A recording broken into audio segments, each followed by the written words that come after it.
नमस्कार दोस्तों, आप सभी का स्वागत है आपके अपने YouTube चैनल पर। तो दोस्तों हम अंकित वाटी सर की जो सामान्य अध्ययन की बुक कर रहे थे, तो दोस्तों यह उसका पार्ट 3 है। तो आइए स्टार्ट करते हैं अपने प्रश्नों से। जिस प्रश्न नंबर 66 से स्टार्ट करेंगे, जिसमें कहा गया है महात्मा गांधी ने 12 मार्च 1930 को नमक आंदोलन की शुरुआत कहाँ से की थी। तो दोस्तों इसका सही आंसर है उन्होंने साबरमती से शुरुआत की थी। तो इसकी व्याख्या देखेंगे। गांधी जी ने नमक आंदोलन की शुरुआत साबरमती से की थी। 12 मार्च 1930 को गांधी जी ने अपने 79 समर्थकों सहित साबरमती आश्रम से दांडी के लिए प्रस्थान किया।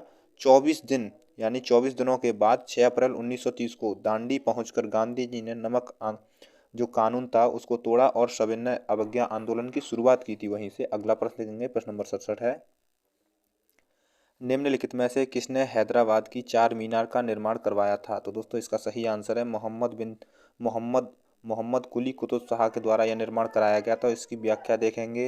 हैदराबाद की चार मीनार का निर्माण हैदराबाद की चार मीनार का निर्माण मोहम्मद कुली कुतुब शाह ने कराया था। चार मीनार मूसी नदी के पूर्वी तट पर स्थित है। मोहम्मद कुली कुतुब शाह गोलकुंडा के कुतुब शाही वंश का पांचवा सुल्तान था। इसने हैदराबाद शहर की नींव रखी थी। तो दोस्तों शहर की नींव रखी थी कुली कुतुब शाह के द्वारा।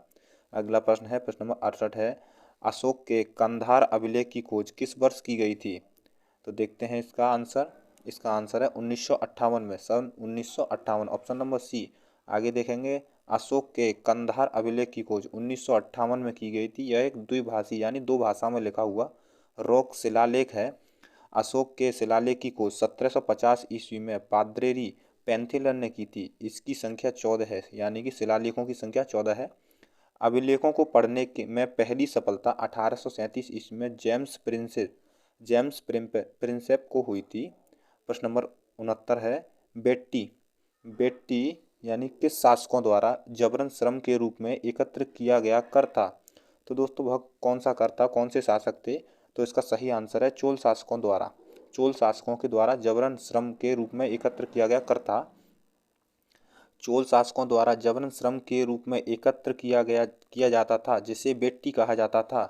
चोल काल में भूमि कर उपज का 1/3 भाग हुआ करता था। इस काल में उर सर्वसाधारण लोगों की समिति थी, जिसका कार्य तालाब और बगीचों के निर्माण के लिए भूमि अधिग्रहण करना था। अगला प्रश्न है, प्रश्न नंबर 70। निम्नलिखित में से किस लड़ाई में ईस्ट इंडिया कंपनी ने मैसूर पर कब्जा कर लिया था। तो दोस्तों इसका सही आंसर है प्लासी की लड़ाई में, ऑप्शन नंबर सी।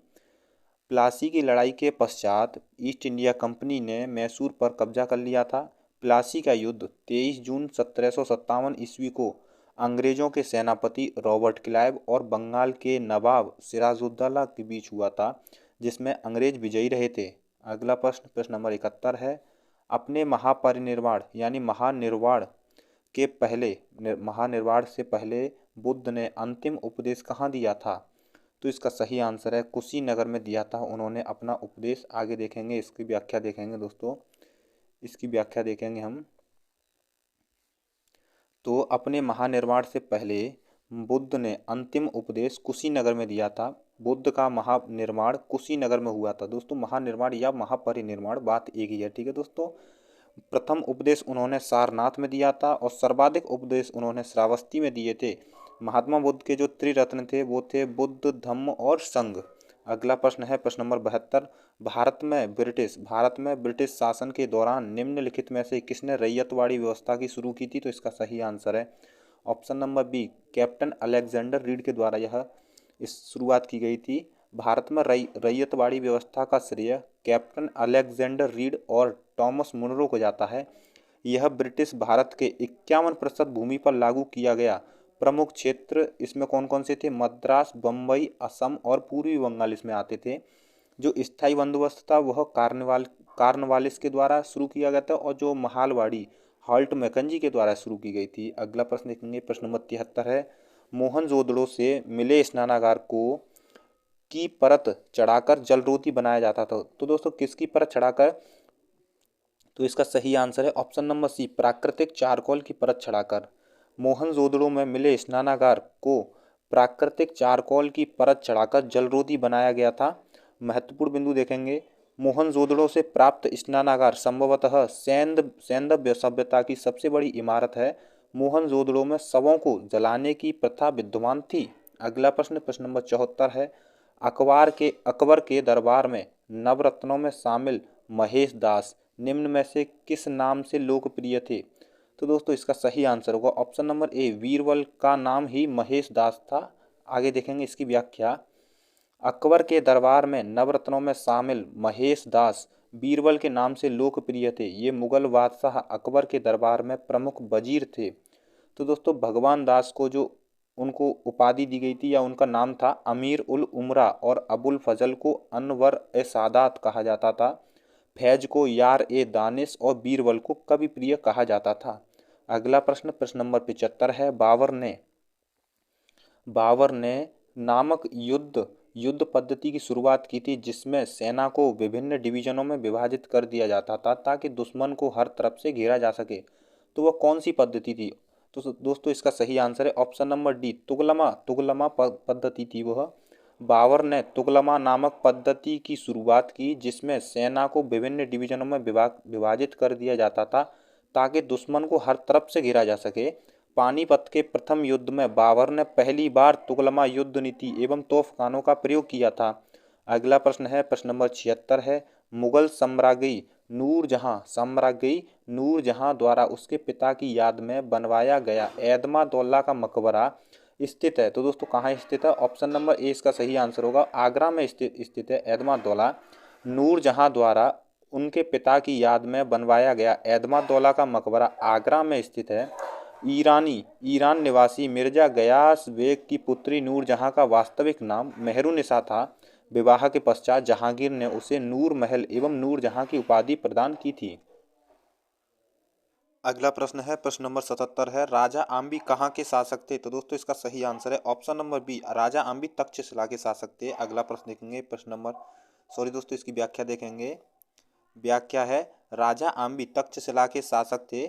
आम्बी ने 326-27 ईस्वी में तक्षशिला पर शासन किया। सिकंदर के आक्रमण के समय तक्षशिला में इन्हीं का शासन था। अगला प्रश्न है, प्रश्न नंबर 78 है, सूफी उस्ताद अपनी सभाओं को अपनी खानकाहों को में आयोजित करते थे जिन्हें कहा जाता था। तो दोस्तों उनको क्या कहा जाता? उनको धर्मशाला कहा जाता था। ऑप्शन नंबर बी इसका सही आंसर है। व्याख्या देखेंगे इसकी। सूफी उत्पाद अपनी सभाओं को अपनी खानकाहों में आयोजित करते थे जिन्हें धर्मशालाएं कहा जाता था।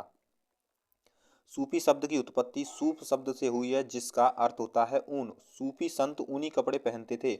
सूफी संतों से शिष्यता ग्रहण करने वाले को मुरीद कहा जाता था। सूफियों का धर्म संघ दो भागों में विभक्त था, एक था बासारा और एक था बेसारा।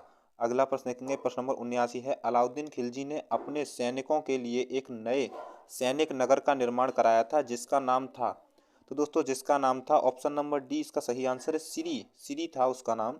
अलाउद्दीन खिलजी ने अपने सैनिकों के लिए एक नए सैनिक नगर की सिरी का निर्माण कराया था। सिरी किला दिल्ली में स्थित है जिसके निर्माण का उद्देश्य मंगलों के आक्रमण से रक्षा करना था। अलाउद्दीन खिलजी ने घोड़ा दागने सैनिकों का हुलिया लिखने की प्रथा शुरुआत की थी। प्रश्न नंबर 80 देखेंगे, लाला लाजपत राय के एक सक्रिय सदस्य थे। तो दोस्तों किस समाज या किस धर्म के एक सक्रिय सदस्य थे? तो वो आर्य समाज के थे, आर्य समाज के सदस्य थे। लाला लाजपत राय आर्य समाज के एक सक्रिय सदस्य थे। ये गर्म दल के नेता थे। आर्य समाज की स्थापना स्वामी दयानंद सरस्वती ने सन 1875 ईस्वी में बम्बई में की थी। इसका प्रमुख उद्देश्य वेदों का प्रचार करना था। अगला प्रश्न, प्रश्न नंबर 81 है, दारा सिकुह अंततः उत्तराधिकार के युद्ध रामूगढ़ की लड़ाई में हार गया था। दोस्तों किससे हार गया था? औरंगजेब से। ऑप्शन नंबर ए, औरंगजेब यानी अपने ही भाई से हार गया था। दारा सिकुह उत्तराधिकार के युद्ध में रामूगढ़ की लड़ाई में औरंगजेब से हार गया था। दारा सिकुह शाहजहां का ज्येष्ठ पुत्र था। दारा और औरंगजेब ने उत्तराधिकार के लिए 3 प्रमुख युद्ध किए थे। पहला था धर्मट का युद्ध, दूसरा रामूगढ़ का युद्ध, तीसरा देवराई की घाटी का युद्ध।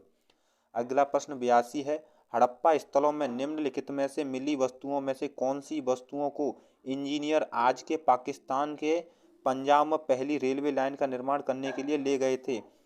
तो दोस्तों इसका सही आंसर है ईंटें ले गए थे वो। इसमें देखेंगे, हड़प्पा स्थल से प्राप्त ईंटों को इंजीनियर वर्तमान के पाकिस्तान स्थित पंजाब प्रांत में पहली रेलवे लाइन के निर्माण के लिए ले गए थे। स्वतंत्रता प्राप्ति के पश्चात हड़प्पा संस्कृति के सर्वाधिक स्थल गुजरात में खोजे गए हैं। हड़प्पा की मोहरों पर सबसे अधिक एक श्रृंगी पशु का अंकन मिलता है। अगला प्रश्न है प्रश्न नंबर 83। एलिफेंटा, दोस्तों यहाँ पर होगा एलिफेंटा गुफाओं में संप्रदाय से जुड़े शैल चित्रों यानी रॉक आर्ट का संग्रह है, तो वो है ऑप्शन नंबर सी, शिव संप्रदाय से जुड़े शैल चित्रों का वहाँ पर संग्रह है। आगे देखेंगे इसकी व्याख्या है एलिफेंटा गुफाओं में शिव संप्रदाय से जुड़े शैल चित्रों यानी रॉक आर्ट का संग्रह है। एलिफेंटा नाम पुर्तगालियों द्वारा यहाँ बने पत्थर के हाथी के कारण दिया गया था। एलिफेंटा गुफाएं मुंबई के निकट धारापुरी द्वीप पर स्थित हैं। एलिफेंटा की गुफाएं 7 गुफाओं का सम्मिश्रण है। यहाँ अर्धनारीश्वर की प्रतिमा है। अगला प्रश्न है प्रश्न नंबर 84। निम्नलिखित में से कौन सा शहर विजयनगर के मध्यकालीन हिंदू राज्य से संबंधित अपने खंडहरों के लिए प्रसिद्ध है और इसे विश्व विरासत स्थल घोषित किया गया है? तो दोस्तों इसका सही आंसर है हम्पी। हम्पी विजयनगर के मध्यकालीन हिंदू राज्य से संबंधित अपने खंडहरों के लिए प्रसिद्ध है। यह कर्नाटक में स्थित है। 1986 ईस्वी में इसे विश्व विरासत स्थल घोषित किया गया। विजयनगर साम्राज्य के खंडहर तुंगभद्रा नदी पर स्थित है। इसकी राजभाषा तेलुगु थी। विजयनगर साम्राज्य पर निम्न वंशों ने शासन किया था: संगम, सुलुभ, तुलुभ एवं आराविडु वंश। अगला प्रश्न है प्रश्न नंबर 85 है। जैन धर्म के 24वें और अंतिम तीर्थकर वर्धमान महावीर का जन्म 6ठी शताब्दी ईसा में पूर्व में कहाँ हुआ था? दोस्तों इसका सही आंसर है ऑप्शन नंबर बी, बिहार में हुआ था। जैन धर्म के 24वें तीर्थकर महावीर स्वामी का जन्म 540 ईसा पूर्व बिहार के कुंडल ग्राम यानी वैशाली में हुआ था तथा मृत्यु 468 ईसा पूर्व पावापुरी राजगीर में हुआ। ये प्रथम तीर्थकर थे वो ऋषभदेव थे। 23वें तीर्थकर पार्श्वनाथ थे। जैन धर्म के त्रिरत्न हैं: सम्यक दर्शन, सम्यक ज्ञान, सम्यक आचरण। अगला प्रश्न है प्रश्न नंबर 86। हड़प्पा सभ्यता के अन्य शहरों के विपरीत धोलावीरा शहर को भागों में विभाजित किया गया था। प्रत्येक विशाल पत्थर की दीवारों से घिरा हुआ था। तो दोस्तों धोलावीरा को 3 भागों में विभाजित किया गया था। धोलावीरा शहर 3 भागों में विभाजित था: पूर्व भाग, मध्यम नगर और निचला भाग। धोलावीरा गुजरात के कच्छ जिले में स्थित पुरातत्व स्थल है। यह सिंधु सभ्यता के सबसे बड़े ज्ञात नगरों में से एक है। अगला प्रश्न है सोवियत संघ वर्ष में टूटा था? तो 1991 वर्ष में टूटा था जो सोवियत संघ था। सोवियत संघ 26 दिसंबर 1991 को टूटा। विघटन के पूर्व मिखाइल गोर्बाचेव सोवियत संघ के राष्ट्रपति थे। सोवियत संघ के विघटन से शीत युद्ध की समाप्ति हुई थी। अगला प्रश्न है प्रश्न नंबर 88। वास्तिल जेल पर जनता के हमले से कौन सी घटना को जन्म दिया? फ्रांस की क्रांति। दोस्तों इसका सही आंसर होगा ऑप्शन नंबर ए, फ्रांस की क्रांति। बास्तिल जेल पर जनता के हमले ने फ्रांसीसी क्रांति को जन्म दिया। बास्तिल की घटना 14 जुलाई 1789 को हुई, इसलिए फ्रांस में 14 जुलाई को स्वतंत्रता दिवस के रूप में मनाया जाता है। रूस की क्रांति 1970 में हुई थी, उसी के द्वारा जार का पतन हुआ। अगला प्रश्न है प्रश्न नंबर 89 है। किसको दोस्तों लाइट ऑफ एशिया यानी एशिया की ज्योति के रूप में जाना जाता है? इसका सही आंसर है महात्मा बुद्ध को कहा जाता है। इसकी व्याख्या देखेंगे। इसकी व्याख्या है गौतम बुद्ध को लाइट ऑफ एशिया यानी एशिया की ज्योति के रूप में जाना जाता है। इन्हीं के जीवन पर एडविन अर्नोल्ड ने द लाइट ऑफ एशिया पुस्तक की रचना की है। गांधी जी को अर्धनग्न फकीर की संज्ञा विसेंट चर्चिल ने दी है। अगला प्रश्न है प्रश्न नंबर 90 है। निम्नलिखित में से कौन से स्थल पर 1920 में भारतीय राष्ट्रीय कांग्रेस की बैठक हुई थी? तो दोस्तों इसका सही आंसर है नागपुर में हुई थी। 1920 में भारतीय राष्ट्रीय कांग्रेस की बैठक नागपुर में 1920 में भारतीय राष्ट्रीय कांग्रेस की बैठक हुई थी। इसकी अध्यक्षता लाला लाजपत राय ने की थी। इस अधिवेशन में कांग्रेस के संविधान में परिवर्तन किया गया था। तो दोस्तों इस अधिवेशन में कांग्रेस के संविधान में परिवर्तन किया गया था। अगला प्रश्न है श्रीलंका में गृह युद्ध कब समाप्त हुआ? तो दोस्तों इसका सही आंसर है 1909 इसका सही आंसर होगा ऑप्शन नंबर सी, इसका सही आंसर है 2009 में। श्रीलंका की सरकार ने 18 मई 2009 को गृह युद्ध समाप्त किया था। यह गृह युद्ध मुख्य रूप से इस द्वितीय राष्ट्र के उत्तरी और पूर्वी क्षेत्रों में लड़ा गया था, जिसमें कम से कम 1 लाख लोग मारे गए थे। अगला प्रश्न, प्रश्न नंबर 92 है, जिन जैकस रूसो एक प्रसिद्ध थे, तो दोस्तों क्या थे? इसका सही आंसर है ऑप्शन नंबर बी, चिंतक थे। जिन जैकस रूसो एक चिंतक थे, इन्होंने सामाजिक सामाजिक समझौता का सिद्धांत दिया था। अगला प्रश्न है, प्रश्न नंबर 93 है, अगस्त 1858 में ब्रिटिश संसद ने एक अधिनियम पारित किया जिसने कंपनी के शासन को समाप्त कर दिया। इसे कौन सा अधिनियम कहा जाता है? तो दोस्तों इसका सही आंसर होगा भारत शासन अधिनियम, भारत सरकार अधिनियम कहा जाता है इसको। तो इसका सही आंसर भारत सरकार अधिनियम है। 1 अगस्त 1858 में ब्रिटिश संसद द्वारा पारित अधिनियम जिसने कंपनी के शासन को समाप्त कर दिया, उसको भारत सरकार अधिनियम या एक्ट कहा गया। इस अधिनियम के द्वारा भारत के गवर्नर जनरल को वायसराय कहा जाने लगा। अगला प्रश्न है, प्रश्न नंबर 94 है, बनारस हिंदू विश्वविद्यालय की स्थापना किसने की? तो दोस्तों इसका सही आंसर है option number D, Pandit Madan Mohan Malviya के द्वारा बनारस हिंदू विश्वविद्यालय की स्थापना सन 1916 में की गई थी। सन 1916 में इसकी स्थापना के समय भारत के गवर्नर जनरल लॉर्ड हार्डिंग थे। सर सैयद अहमद खान ने 1875 ईस्वी में ओरिएंटल कॉलेज की स्थापना की थी। अगला प्रश्न है, प्रश्न नंबर 95, 5 मार्च 1931 को संवैधानिक सुधारों की शर्तों पर बातचीत करने के लिए भारतीय राष्ट्रीय कांग्रेस की ओर से मोहनदास करमचंद गांधी ने के साथ, तो दोस्तों किसके साथ उच्च स्तरीय आधिकारिक बैठक में भाग लिया था? इसका सही आंसर लॉर्ड इरविन के साथ इन्होंने जो बैठक में भाग लिया था। 5 मार्च 1931 को संवैधानिक सुधारों की शर्तों पर बातचीत करने के लिए भारतीय राष्ट्रीय कांग्रेस की ओर से मोहनदास करमचंद गांधी ने लॉर्ड इरविन के साथ उच्च स्तरीय आधिकारिक बैठक में भाग लिया। 5 मार्च 1931 की इस बैठक को गांधी इरविन समझौता कहा जाता है। अगला प्रश्न है, प्रश्न नंबर 96, सत्य के प्रयोग यानी कि माई एक्सपेरिमेंट विद ट्रुथ की आत्मकथा है। तो दोस्तों किसकी आत्मकथा है? इसका सही आंसर है महात्मा गांधी की आत्मकथा है ये। इसकी व्याख्या देखेंगे इस प्रश्न की। सत्य के प्रयोग यानी कि my experiment with truth Mahatma Gandhi की आत्मकथा है। जवाहरलाल नेहरू की आत्मकथा है toward freedom. APJ Abdul Kalam की आत्मकथा का नाम है विंग्स ऑफ फायर। अगला प्रश्न है, हवा महल कौन से शहर में स्थित है? तो दोस्तों इसका सही आंसर होगा जयपुर। ऑप्शन नंबर 20 का सही आंसर है, जयपुर में स्थित है हवा महल।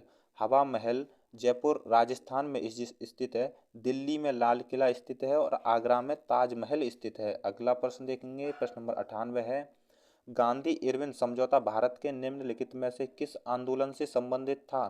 तो इसका सही आंसर होगा सविनय अवज्ञा आंदोलन। सविनय अवज्ञा आंदोलन से संबंधित था गांधी इरविन समझौता। गांधी इरविन समझौता भारत के सविनय अवज्ञा आंदोलन से संबंधित था। गांधी इरविन समझौता 5 मार्च 1931 को हुआ था। रोलेक्ट एक्ट 26 जनवरी 1919 को पास हुआ था। असहयोग आंदोलन 1 अगस्त 1920 को शुरू हुआ था। अगला प्रश्न नंबर 99 है, निम्नलिखित में से कौन फ्रांसीसी क्रांति के सिद्धांत से प्रेरित था? तो दोस्तों इसका सही आंसर है option number A, Tipu Sultan जो था वो फ्रांसीसी क्रांति से सिद्धांत से प्रेरित था। टीपू सुल्तान फ्रांसीसी क्रांति के आदर्शों से प्रेरित था। बदरुद्दीन तैयब जी ने कांग्रेस के तीसरे अधिवेशन की अध्यक्षता की थी। एनी बेसेंट कांग्रेस की पहली महिला अध्यक्ष जो कि 1917 में बनी थी। अगला प्रश्न है, प्रश्न नंबर 100, भारतीय उपखंड में जन्म लेने वाला कौन सा भक्ति संगीत सूफी भक्ति संगीत का एक रूप है? तो दोस्तों इसका सही आंसर होगा, इसका सही आंसर है कव्वाली। इसका सही आंसर है कव्वाली भारतीय उपखंड में जन्म लेने वाला भक्ति संगीत सूफी भक्ति संगीत का एक रूप है। अगला प्रश्न है, प्रश्न नंबर 101 है, ब्रह्म समाज की स्थापना किसकी सबसे बड़ी उपलब्धि है? तो दोस्तों इसका सही आंसर है राजा राम मोहन राय की यह सबसे बड़ी उपलब्धि है। ब्रह्म समाज की स्थापना राजा राम मोहन राय ने 20 अगस्त 1828 में कोलकाता में की थी। स्वामी विवेकानंद ने रामकृष्ण मिशन की स्थापना की थी। अगला प्रश्न 102 है, भारत के मशहूर शहनाई वादक हैं। तो दोस्तों कौन शहनाई वादक हैं? तो इसका सही आंसर है बिस्मिल्लाह खान शहनाई वादक हैं। बिस्मिल्लाह खान भारत के मशहूर शहनाई वादक हैं।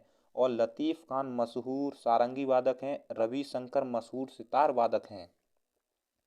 अगला प्रश्न है, प्लासी का युद्ध कौन से वर्ष में लड़ा गया था? तो इसका सही आंसर है 1757 ईस्वी में प्लासी का युद्ध लड़ा गया था।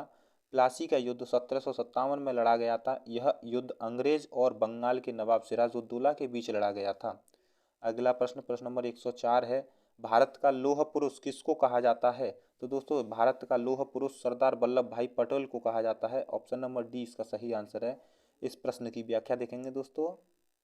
इस प्रश्न की व्याख्या है, सरदार वल्लभ भाई पटेल को भारत का लौह पुरुष कहा जाता है। बाल गंगाधर तिलक को लोकमान्य की उपाधि मिली थी और रविंद्रनाथ टैगोर को 1915 में रविंद्रनाथ टैगोर ने 1915 में मोहनदास करमचंद गांधी को महात्मा की उपाधि दी थी। तो दोस्तों महात्मा की उपाधि किसने दी थी? रविंद्रनाथ टैगोर ने दी थी।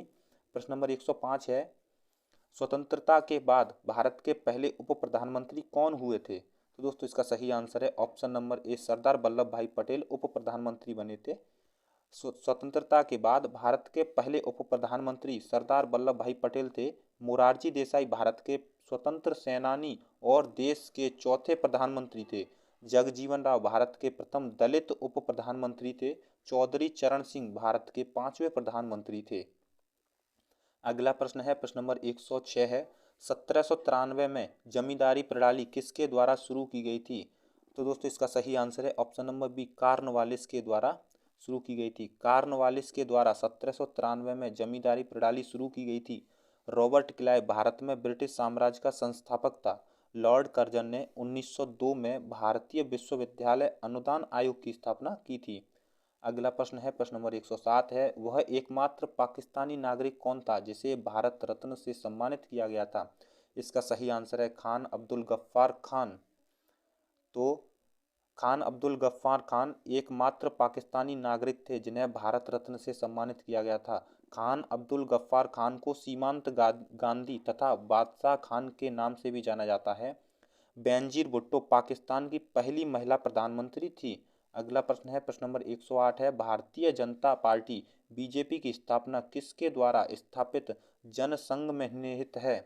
तो दोस्तों इसका सही आंसर है पंडित श्यामा प्रसाद मुखर्जी। इसका सही आंसर है भारतीय जनता पार्टी यानी बीजेपी की स्थापना श्यामा प्रसाद मुखर्जी द्वारा स्थापित भारतीय जनसंघ में निहित है।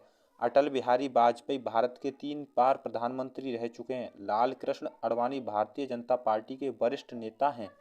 अगला प्रश्न है, प्रश्न नंबर 109, निम्नलिखित में से कौन विश्व विरासत स्थल नहीं है?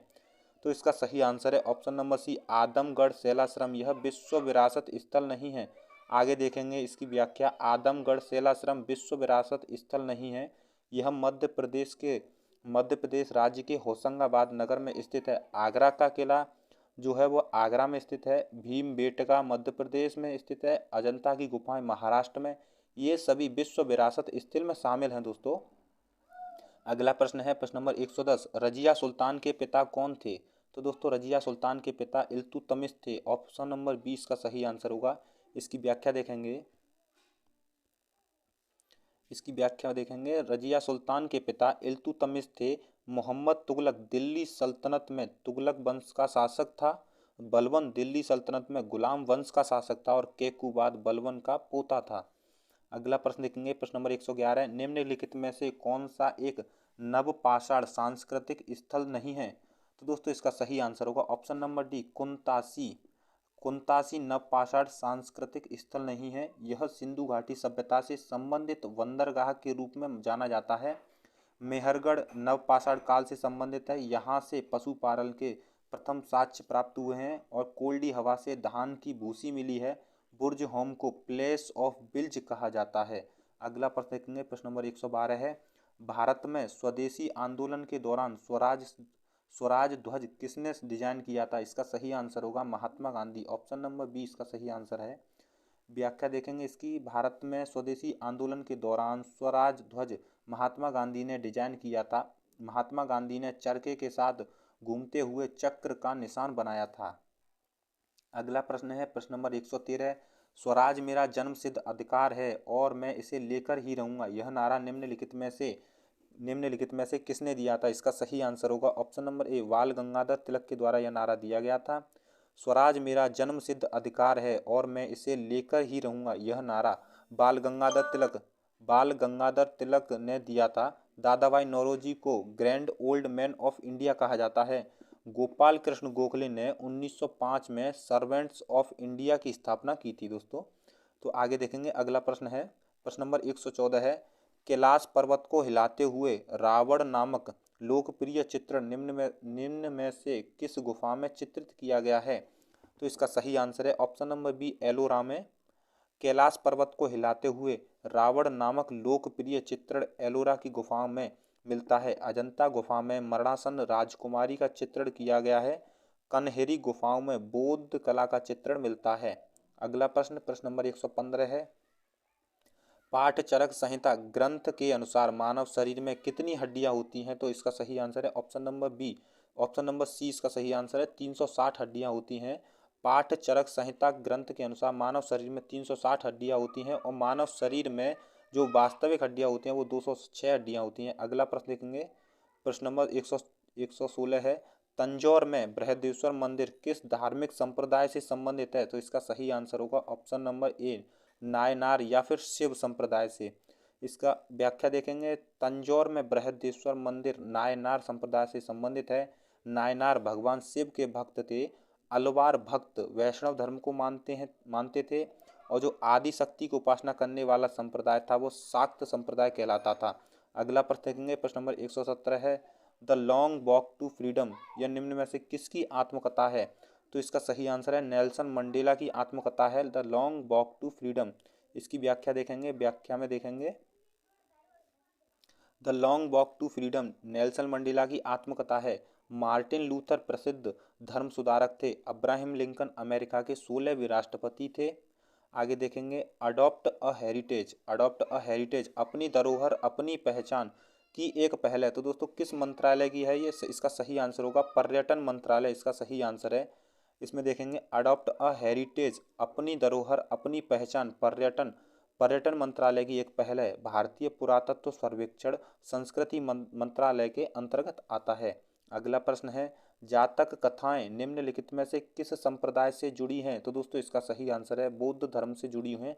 जातक कथाएं बौद्ध धर्म से जुड़ी हुई हैं। जातक कथाएं भगवान बुद्ध के पूर्व जन्म से संबंधित कथाएं हैं।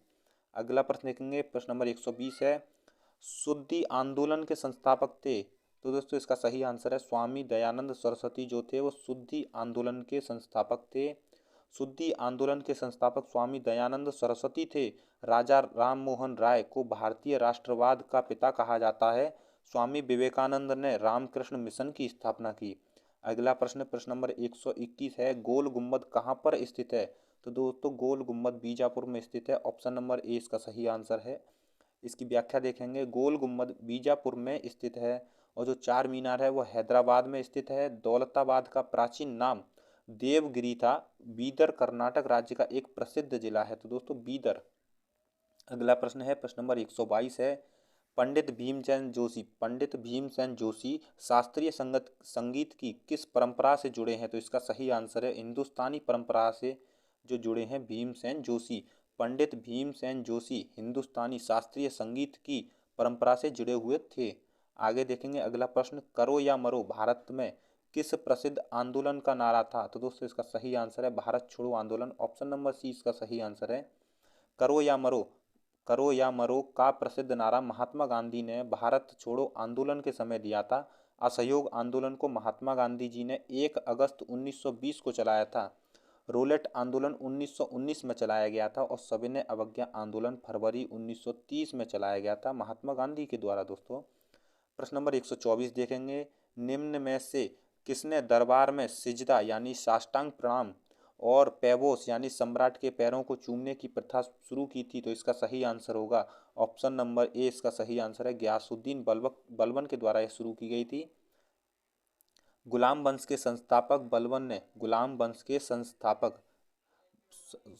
शासक बलबन ने सिजदा यानी साष्टांग प्रणाम और पैबोस यानी सम्राट के पैरों को चूमने की प्रथा शुरू की गई थी। अलाउद्दीन खिलजी ने अपने शासन में बाजार नियंत्रण नीति को लागू किया था। मोहम्मद बिन तुगलक ने दीवान ए अमीर कोही यानी कृषि विभाग की स्थापना की थी। फिरोज शाह तुगलक ने दीवान ए बंदगान यानी कि दास विभाग की स्थापना की थी। आगे देखेंगे अगला प्रश्न है प्रश्न नंबर 125। 1965 के भारत पाक युद्ध के दौरान भारत का प्रमुख नेतृत्व करने वाले प्रधानमंत्री कौन थे? तो दोस्तों इसका सही आंसर है option number D, Lal Bahadur Shastri थे। आगे देखेंगे इनका 1665 के भारत पाकिस्तान युद्ध के दौरान भारत का नेतृत्व करने वाले प्रधानमंत्री लाल बहादुर शास्त्री थे। अगला प्रश्न है प्रश्न नंबर 126। 1526 में बाबर ने इब्राहिम लोदी को कहाँ हराया था? तो इसका सही आंसर है पानीपत में हराया था बाबर ने इब्राहिम लोदी को। 1526 में इब्राहिम लोदी को पानीपत के युद्ध में हराया था बाबर ने। चौसा का युद्ध 26 जून 1539 में हुमायूं और शेर शाह के बीच लड़ा गया था। हल्दी घाटी का युद्ध 18 जून 1776 ईस्वी को अकबर और महाराणा प्रताप के बीच हुआ था। अगला प्रश्न देखेंगे प्रश्न नंबर 127 है। निम्न में से कौन सा विरासत स्थल वास्तुकला की बेहतरीन द्रविड़ शैली को दर्शाता है? तो इसका सही आंसर है option number C, Hampi. Hampi दर्शाता है। कर्नाटक में स्थित हम्पी वास्तुकला की बेहतरीन द्रविड़ शैली को दर्शाता है। मध्यकाल में हम्पी विजयनगर की राजधानी थी। कोणार्क का सूर्य मंदिर उड़ीसा राज्य में स्थित है और बोध गया में भगवान बुद्ध को ज्ञान का प्राप्त हुआ था। सॉरी दोस्तों, भगवान बुद्ध को ज्ञान प्राप्त हुआ था। अगला प्रश्न है प्रश्न नंबर 128 है। अशोक द्वारा नियुक्त धार्मिक अधिकारी किस नाम से जाने जाते थे? तो इसका सही आंसर होगा धम्मा महामत्ता। सही आंसर है इसका ऑप्शन ए। अशोक द्वारा नियुक्त जो धार्मिक अधिकारी होते थे उनको धम्मा महामात्र नाम से जाना जाता था। अशोक के 5वें अभिलेख में धम्मा महामत्ता की नियुक्ति का उल्लेख किया गया है। आगे देखेंगे अगला, इसमें अशोक ने अपने शासन के 14वें वर्ष धम्म महामत्ता नियुक्त किए थे, 14वें वर्ष में। आगे देखेंगे अगला प्रश्न है प्रश्न नंबर 129। श्रृंगारिक मूर्तियां वाली वास्तुकला की नागर शैली के लिए कौन सा मंदिर प्रसिद्ध है यानी सुप्रसिद्ध है? तो इसका सही आंसर है खजुराहो के मंदिर सुप्रसिद्ध हैं। श्रृंगारिक मूर्तियां वाली वास्तुकला की नागर शैली के लिए खजुराहो का मंदिर जो सुप्रसिद्ध है, कौन सा है वो? खजुराहो के मंदिर सुप्रसिद्ध हैं। हम्पी और कर्नाटक, हम्पी और मीनासी द्रविड़ शैली के मंदिर हैं। तो दोस्तों ये सभी कैसे हैं? हम्पी और मीनासी ये द्रविड़ शैली के मंदिर हैं। अगला प्रश्न प्रश्न नंबर 130 है। ताजमहल की प्रतिकृति यानी बीबी का मकबरा कहाँ पर स्थित है यानी कि इसकी भद्दी नकल जो कहा जाता है वह कहाँ पर स्थित है? तो इसका सही आंसर होगा ऑप्शन नंबर डी। इसका सही आंसर है औरंगाबाद में स्थित है। यह औरंगाबाद में स्थित है। ताजमहल की प्रतिकृति बीबी का मकबरा औरंगाबाद में स्थित है। बीबी का मकबरा मुगल बादशाह औरंगजेब ने बनवाया था। चंदर नगर फ्रांस का उपनिवेश था। 1950 में उसे भारत में मिला दिया गया था। अगला प्रश्न प्रश्न नंबर 131 है। वैदिक काल के महत्वपूर्ण देवताओं के सही समूह का चयन करें। तो दोस्तों इसका सही आंसर है अग्नि, इंद्र, सोम, वरुण जो वैदिक काल के महत्वपूर्ण देवता थे। वैदिक काल के महत्वपूर्ण देवताओं के समूह में अग्नि, इंद्र, सोम व तरुण थे। इंद्र वर्षा के देवता थे, इनको पुरंदर कहा गया है। सोम को वनस्पतियों का अधिपति कहा गया है और वरुण को समुद्र का देवता कहा गया है। अगला प्रश्न है प्रश्न नंबर 132 है। नटराज की कांस्य प्रतिमा किसके शासनकाल के दौरान निर्मित की गई थी? तो दोस्तों इसका सही आंसर है चोल शासनकाल के दौरान निर्मित की गई थी नटराज की कांस्य प्रतिमा। अगला प्रश्न देखेंगे प्रश्न नंबर 133 है। प्रश्न नंबर 133 है। नटराज की कांस्य प्रतिमा चोलों के शासनकाल के दौरान निर्मित की गई थी। अगला प्रश्न देखेंगे प्रश्न नंबर 133 है। रैयतवाड़ी व्यवस्था निम्नलिखित में से किसके द्वारा शुरू की गई थी? तो दोस्तों इसका सही आंसर होगा option number D, Thomas Munro के द्वारा रैयतवाड़ी व्यवस्था शुरू की गई थी। आगे देखेंगे इसकी व्याख्या। रैयतवाड़ी व्यवस्था थॉमस मुनरो के द्वारा शुरू की गई थी। यह व्यवस्था मद्रास, बम्बई, असम के कुछ भागों में लागू की गई थी। इसके तहत लगभग 51% भूमि का अधिग्रहण किया गया था। अगला प्रश्न देखेंगे प्रश्न नंबर 134 है। भारतीय राष्ट्रीय कांग्रेस का लाहौर सत्र किस कारण महत्वपूर्ण है? तो दोस्तों इसमें देखेंगे ऑप्शन ए है इसने भारत में नागरिक सेवा परीक्षा आयोजित करने का प्रस्ताव पारित किया, या ऑप्शन बी इसने प्रांतीय चुनाव के बहिष्कार का प्रस्ताव पारित किया, ऑप्शन सी इसने रोलेट सत्याग्रह शुरू करने का प्रस्ताव पारित किया, ऑप्शन डी इसने पूर्ण स्वराज की मांग का प्रस्ताव पारित किया। तो इसका सही आंसर होगा इसने पूर्ण स्वराज की मांग का प्रस्ताव पारित किया था, इसलिए यह महत्वपूर्ण थी। 31 दिसंबर 1929 को राष्ट्रीय कांग्रेस का लाहौर अधिवेशन हुआ। इस अधिवेशन में पूर्ण स्वराज की मांग का प्रस्ताव पारित किया गया था। जवाहरलाल नेहरू उस अधिवेशन के अध्यक्ष थे। अगला प्रश्न है प्रश्न नंबर 135। भारत में किस ब्रिटिश वायसराय ने बंगाल विभाजन को अंजाम दिया था? बंगाल विभाजन को, तो इसका सही आंसर है लॉर्ड कर्जन के द्वारा यह किया गया था। इसमें व्याख्या है, वायसराय लॉर्ड कर्जन ने भारत में बंगाल विभाजन को अंजाम दिया था। बंगाल विभाजन 16 अक्टूबर 1905 को हुआ था। लॉर्ड लिटन के काल में 1878 में वर्नाकुलर प्रेस एक्ट लागू किया गया था। लॉर्ड कॉनिंग के काल में 1857 की क्रांति हुई थी। आगे देखेंगे इसमें अगला प्रश्न, मौर्य साम्राज्य की राजधानी कौन सी थी? तो इसका सही आंसर है पाटलिपुत्र थी मौर्य साम्राज्य की राजधानी। मौर्य साम्राज्य की राजधानी पाटलिपुत्र थी। महाजनपद काल में वैशाली लिच्छवियों की राजधानी थी। कुशीनगर में गौतम बुद्ध को महापरिनिर्वाण का प्राप्त हुआ था। अगला प्रश्न प्रश्न नंबर 137 है, पैगंबर मोहम्मद की जयंती को मानने के लिए कौन सा त्योहार मनाया जाता है? तो इसका सही आंसर है मिलान उल नबी। इसका सही आंसर होगा ऑप्शन नंबर डी, मिलान उन नबी। पैगंबर मोहम्मद साहब की जयंती को मनाने के लिए मिलान उन नबी का त्यौहार मनाया जाता है। ईद उल फितर मुसलमान रमजान के एक महीने बाद एक मजहब खुशी का त्यौहार मानते हैं। अगला प्रश्न है प्रश्न नंबर 138। आगरा की मोती मस्जिद किस मुगल शासक से संबंधित है? तो इसका सही आंसर होगा शाहजहां से संबंधित है। आगरा की मोती मस्जिद का निर्माण शाहजहां ने करवाया था, जबकि दिल्ली की मोती मस्जिद का निर्माण औरंगजेब ने करवाया था। अगला प्रश्न है प्रश्न नंबर 139 है, रोलेट एक्ट सत्याग्रह कब और किसके द्वारा चलाया गया था? तो इसका सही आंसर होगा Mahatma Gandhi. Option number D, 1919 में महात्मा गांधी के द्वारा चलाया गया था। रोलेट एक्ट को काला कानून भी कहा जाता था। अगला प्रश्न है प्रश्न नंबर 140, भक्ति संत आंडाल निम्नलिखित में से धार्मिक संप्रदाय में से किससे संबंधित थे? तो दोस्तों भक्ति संत आंडाल निम्नलिखित में से आर्थिक किस संप्रदाय से संबंधित थे? तो दोस्तों इसका सही आंसर होगा ऑप्शन नंबर डी, वैष्णव संप्रदाय से संबंधित थे। भक्ति संत आंडाल वैष्णव धर्म से संबंधित थे। आंडाल दक्षिण भारत के 12 अलवार संतों में से एक थे। इन्हें दक्षिण का मीरा कहा जाता था। दोस्तों इनको दक्षिण का मीरा कहा जाता था। अगला प्रश्न है, गांधार शैली स्कूल ऑफ आर्ट किस राजवंश के तहत विकसित हुई?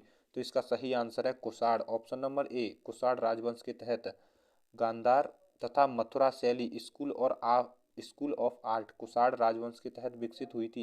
इसमें अगला प्रश्न देखेंगे प्रश्न नंबर 142 है, स्वच्छता स्वतंत्रता से अधिक महत्वपूर्ण है, यह किसने कहा था?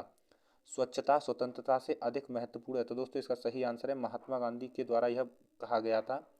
स्वच्छता स्वतंत्रता से अधिक महत्वपूर्ण है। अगला प्रश्न देखेंगे प्रश्न नंबर 143 है, राग मियाँ अलहार का सृजन किसने किया था? तो इसका सही आंसर है ऑप्शन नंबर सी, तानसेन के द्वारा राग मियाँ मल्हार का सृजन किया गया था। अमीर खुसरो ने एक नवीन राग शैली ईमान जिल्फ साजगरी को जन्म दिया था। भारतीय गायन में कव्वाली और सितार को अमीर खुसरो की देन माना जाता है। तो दोस्तों अमीर खुसरो के द्वारा दिया गया है कव्वाली और सितार। अगला प्रश्न देखेंगे प्रश्न नंबर 144 है, भारत एक खोज द डिस्कवरी ऑफ इंडिया पुस्तक इसके लेखक कौन है? तो इसका सही आंसर होगा option number D, Pandit Jawaharlal Nehru इस पुस्तक के लेखक हैं। इसमें देखेंगे व्याख्या, भारत एक खोज discovery of India Jawaharlal Nehru के द्वारा लिखित है। महात्मा गांधी ने 1909 में हिंद स्वराज नामक एक पुस्तक लिखी थी। अगला प्रश्न है प्रश्न नंबर 145 है, कांगड़ा चित्रकला शैली स्कूल ऑफ पेंटिंग के संदर्भ में निम्नलिखित में से कौन सा कथन सही है? तो ऑप्शन ए है, उसमें गहरे लाल रंग के साथ प्रशस्त रंगों का उपयोग होता है। ऑप्शन बी, इसका विकास समुद्रगुप्त के शासनकाल में हुआ था। ऑप्शन सी है, यह वैष्णव परंपराओं से प्रेरित है।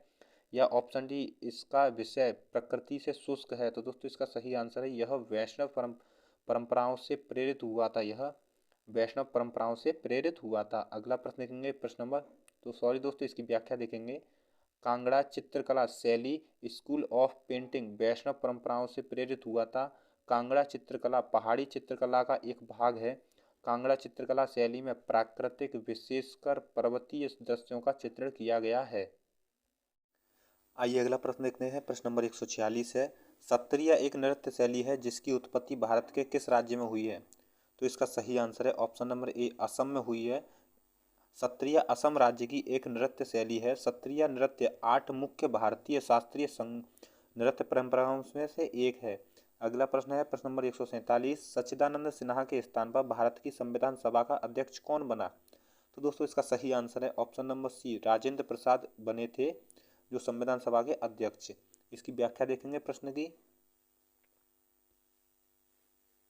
डॉक्टर सच्चिदानंद सिन्हा को संविधान सभा का अस्थायी अध्यक्ष नियुक्त किया गया था। इसके बाद में इनके स्थान पर डॉक्टर राजेंद्र प्रसाद को संविधान सभा का स्थायी अध्यक्ष चुना गया था।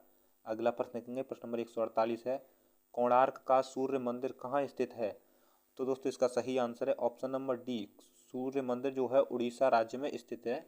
कोणार्क का सूर्य मंदिर उड़ीसा राज्य के पुरी जिले में स्थित है। इसका निर्माण 13वीं शताब्दी में उड़ीसा के राजा नरसिंह देव प्रथम के द्वारा करवाया गया था।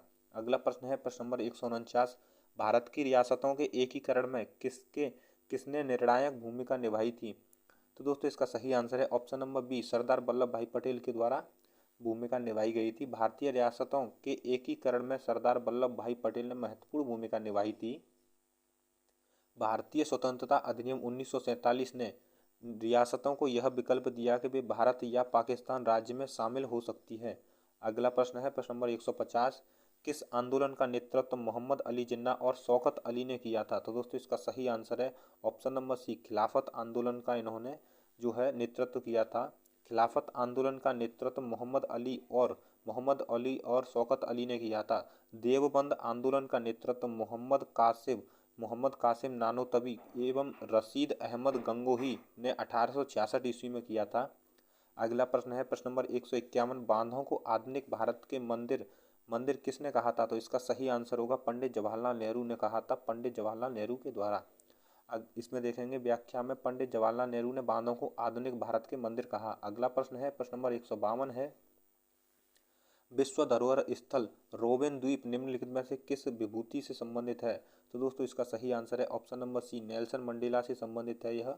इसमें व्याख्या देखेंगे, विश्व धरोहर स्थल रोबेन द्वीप नेल्सन मंडेला से संबंधित है। नेल्सन मंडेला दक्षिण अफ्रीका पहले अश्वेत राष्ट्रपति थे।